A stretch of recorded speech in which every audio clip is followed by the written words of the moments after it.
지난달 아르헨티나 최남단에서 출발한 크루즈선. 남극과 남대서양의 외딴 섬들을 거치는 여정엔 미지의 자연을 보려는 이들이 함께했습니다. I am here at the bottom of the world on an island paradise with the largest marine wildlife concentration in the world.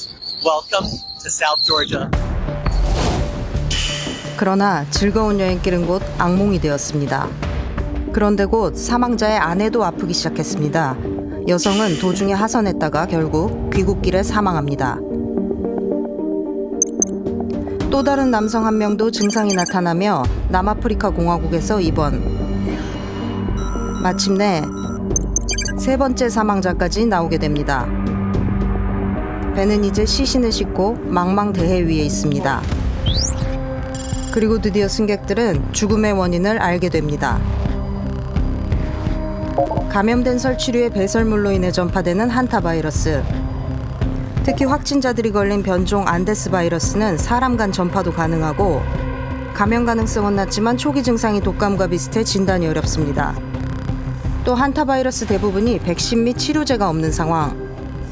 그런데 선박에는 쥐가 없던 것으로 알려졌습니다. 첫 번째 사망자와 쥐의 접점은 어딜까? 사망한 부부는 출항 전 쓰레기 매립지에 갔습니다.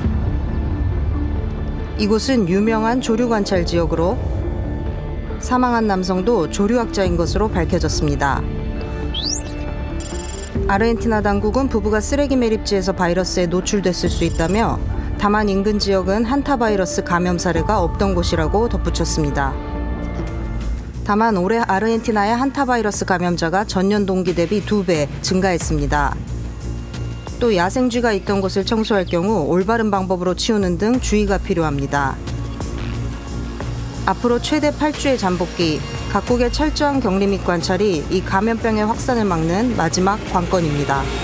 박쥐 등 야생동물이 전파하는 에볼라 바이러스. 감염자는 고열과 출혈 등을 겪다 증상 발현 10일 전후로 사망에 이를 수 있습니다. 지난 2018년에도 2,000명 넘게 사망자를 낸 에볼라 바이러스 유행.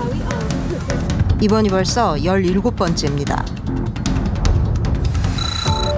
특히 이번 유행에선 최초 사망자가 나온 후 한 달 만에 사망자가 급증했는데 여기엔 정부가 발병을 너무 늦게 탐지한 것도 원인이 됐습니다. 이번 유행을 주도하는 변종 분디부교 바이러스. 아직 치료제와 백신이 없어 철저한 격리가 중요합니다. 그러나 바이러스는 이미 동부 지역까지 확산된 상황. 바이러스는 국경도 넘어섰습니다. 인접한 우간다에서도 사망자가 발생한 겁니다. 그러나 세계보건기구는 인접국들의 발병 위험이 높다고 보고 국경 감시 강화를 권고한 상태. 중국 산시성의 한 석탄 광산 앞 구급차들이 빼곡히 들어섰고 입구엔 통제선이 설치됐습니다. 지난 22일 광산 지하에서 가스 폭발 사고가 발생한 겁니다. 이 사고로 82명이 숨지고 100명 이상이 다쳤습니다. 그런데 이번 사고가 인재였다는 정황이 속속 드러나고 있습니다. 사고 광산에서 무허가 불법 갱도를 운영하며 세금도 탈루해왔는데 이중도명과 가짜문까지 만들어 단속을 피해온 사실이 밝혀진 겁니다. 불법 갱도를 숨기기 위해 투입된 작업자의 숫자를 거짓 기록하기도 했습니다. 특히 사고 광산이 지난해에도 불법 갱도를 운영하다 적발되는 등 2차례나 행정처분을 받았고 2년 전엔 광산안전국이 가스사고 고위험 광산으로 지정했다는 사실이 알려지면서 비판은 더욱 커졌습니다. 이번 참사가 중국 석탄 산업의 구조적 악순환을 끊는 계기가 될 수 있을지 주목됩니다. 6월 8일 오전 7시 37분. 평범하게 시작될 것 같았던 하루가 순식간에 악몽으로 변했습니다. 94,000제곱킬로미터의 거대한 섬, 필리핀 민다나오 전체를 뒤흔든 규모 7.8의 강진. 도심 건물에선 외벽이 갈라지고 콘크리트 파편이 거리로 쏟아집니다. 이번 지진의 진앙지는 필리핀 민다나오 섬에서 불과 26km 떨어진 남쪽 해상. 진앙지로부터 가장 가까운 제너럴 산토스시가 가장 큰 피해를 입었습니다. 진원지의 깊이가 지표면으로부터 55km로 얕은 곳이어서 피해가 더욱 컸습니다.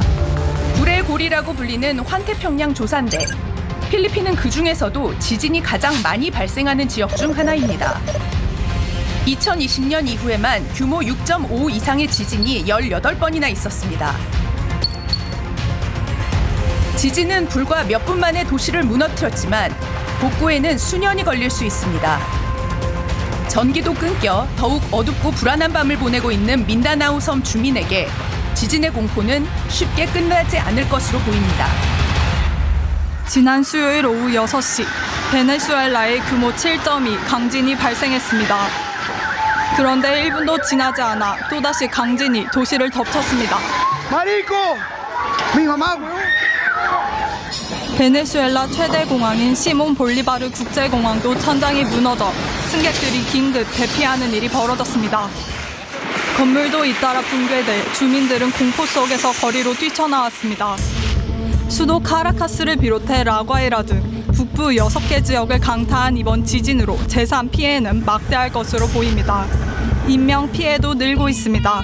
가족들은 무너진 건물 앞에서 구조 소식만을 기다립니다. 지진 발생 후 매일 밤까지 수색과 구조 작업이 이어지고 있습니다. 하지만 사망자 수가 증가하면서 피해 지역의 긴장감은 계속되고 있습니다.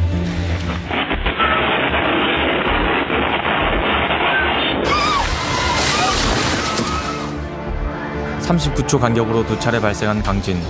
건물들이 순식간에 무너져 내렸습니다. 지진 참사 열흘째, 사망자는 2,645명으로 늘어났고 부상자도 12,000명을 넘어섰습니다. 희생자들의 시신이 계속 수습되면서 라과이라 항구에는 관들이 쌓여가고 있습니다.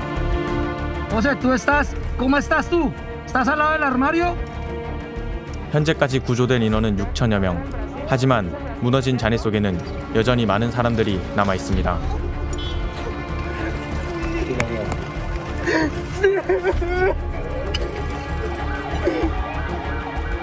72시간의 골든타임은 지났지만 구조대의 밤낮 없는 수색 끝에 기적 같은 생환이 이어졌습니다.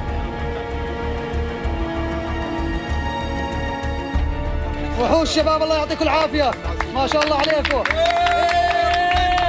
ما شاء الله عليكم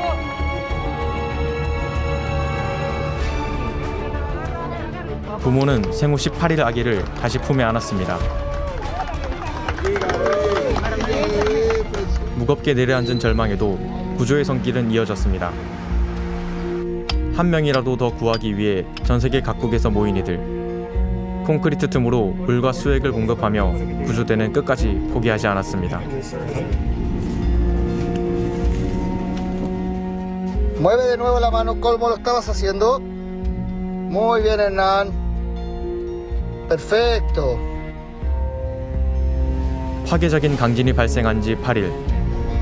구조대의 섬세하고 치열한 노력 끝에 40대 경비원 힐 플로레스 씨는 가족 품으로 돌아갈 수 있었습니다. 위기 앞에 하나로 뭉친 이들, 더 많은 기적이 이어지길 바라는 마음도 커지고 있습니다.